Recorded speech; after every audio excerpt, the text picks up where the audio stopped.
Kaczyński, tak u nás byl Havel a Klaus. Tak. Jak 40 tutaj, 154, Tak. 104 chyba. 104, tak. Tu jakiś Antonow chyba, nie kojarzę. Antonov, ale nevím taky numer. Tak. Myslím AN22. Tak, bo on tutaj ma te, co się obracają, taki największy śmigłowy na świecie. Bardzo fajne. Tuhle ten samohled pasažerský tak sdělali v Sajuze 2000 goda. 2000 godzin wylatał, tak? No i potom stál na letišti. Rozumíš, letiské airport? Tak.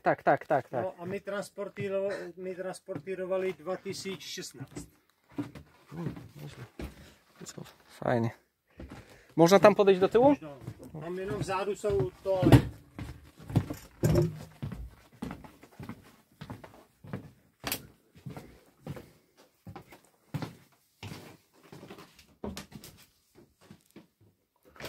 Tam je skříně, no. Skrzynie.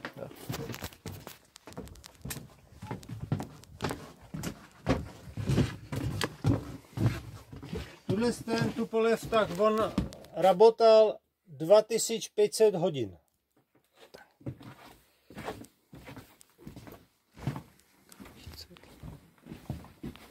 Tadyhle máme ještě, já mám tuhle ten, to je sdělaný v godu 1996. Tuhle ten pracoval a v godě 1998 tak z toho Nagano transportíroval hokejistů. Protože my byli mistři světa w hokeji. Tak. 1998. No, bo ogółem kraje bloku wschodniego dobrze grały w hokeja. Związek Radziecki i tak dalej. Tu bodyguardi prezydenckiej. Tak, czyli ochroniarze. Tak, bodyguardi, tak. No, tu seděl prezident, tu foto, Václav Havel a jeho manželka, rozumíš? Tak. To je druhý prezident, Václav Klaus. No, to mohli spinkat. Tady prezidentský toalet.